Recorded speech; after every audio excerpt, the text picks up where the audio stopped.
Mula sa mga naging relasyon ni Lito Lapid, kina Melanie Marquez at Michelle Ortega, hanggang sa kamakailang usap-usapan matapos ang biruan nila ni Pia Cayetano sa Senado, kung saan pabirong nabitawan ni Lito ang linyang "Mahal Kita" na agad nagdulot ng kilig at intriga online, kilalanin ang mga babaeng na link kay Lito. The Philippine Showbiz List presents Mga Babaeng na Link kay Lito Lapid. Marisa Tadeo.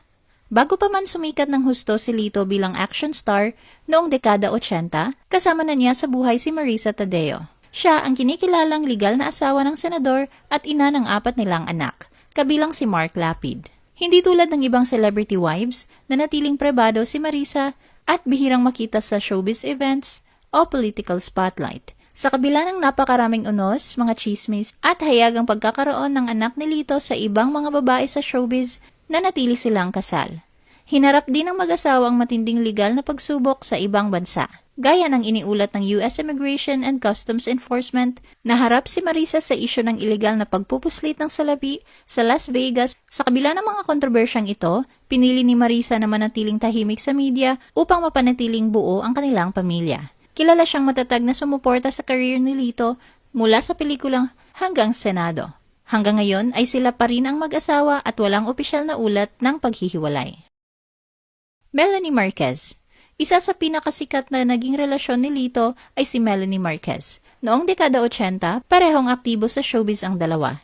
Si Melanie ay isa ng kilalang modelo at beauty queen, habang si Lito naman ay mabilis sumisikat bilang action star. Nagkaroon sila ng anak na si Manuelito Lapid. Gayunman, hindi nagtagal ang kanilang relasyon. Hindi naging detalyado sa media noon ang simula ng kanilang pag-iibigan at walang malinaw na pampublikong pahayag kung bakit sila naghiwalay.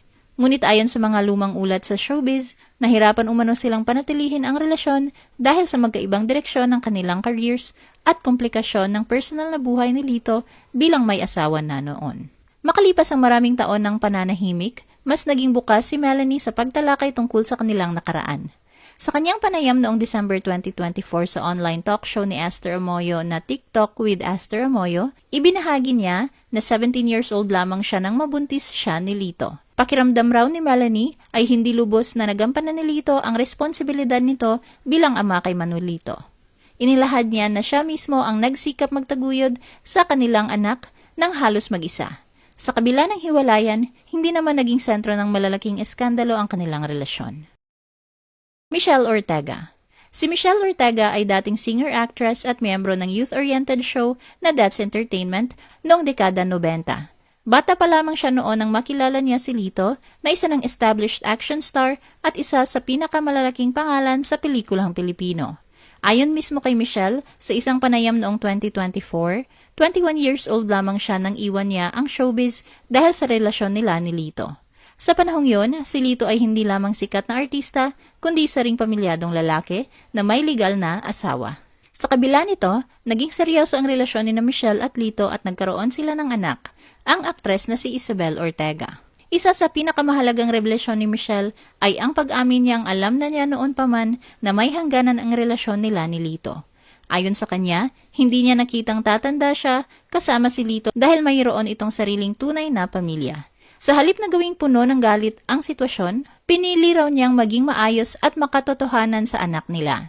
Hindi niya siniraan si Lito at inaming naging mabuting ama ito lalo na noong sila pa.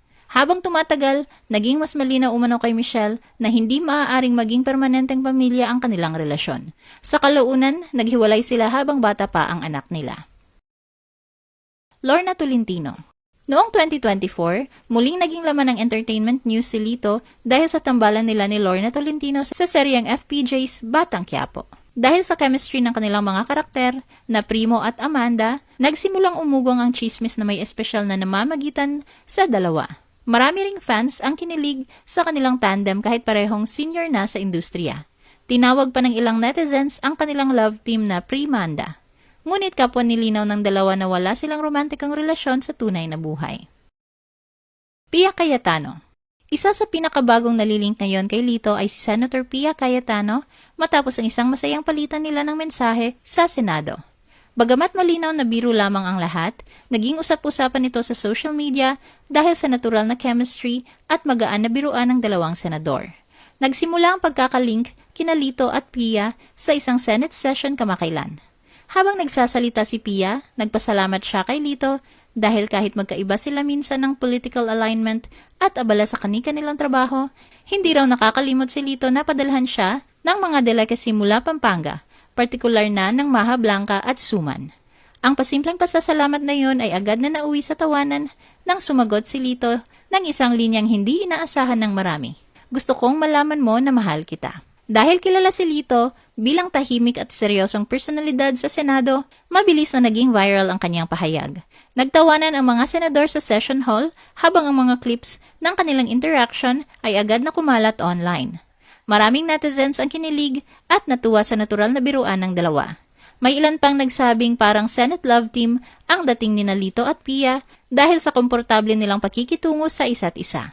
Ang ilan ay nagbiro na tila raw mas exciting paminsan ang mga eksena sa Senado kaysa sa mga teleserye. Ano ang masasabi mo sa video na ito? Mag-like o mag-react at huwag mahiyang mag-comment. For our YouTube viewers, huwag kalimutan mag-subscribe at i-hit ang notification button. At para sa aming Facebook viewers, mag-like at follow sa aming Facebook page para updated ka sa mga showbiz chika. Thanks for watching!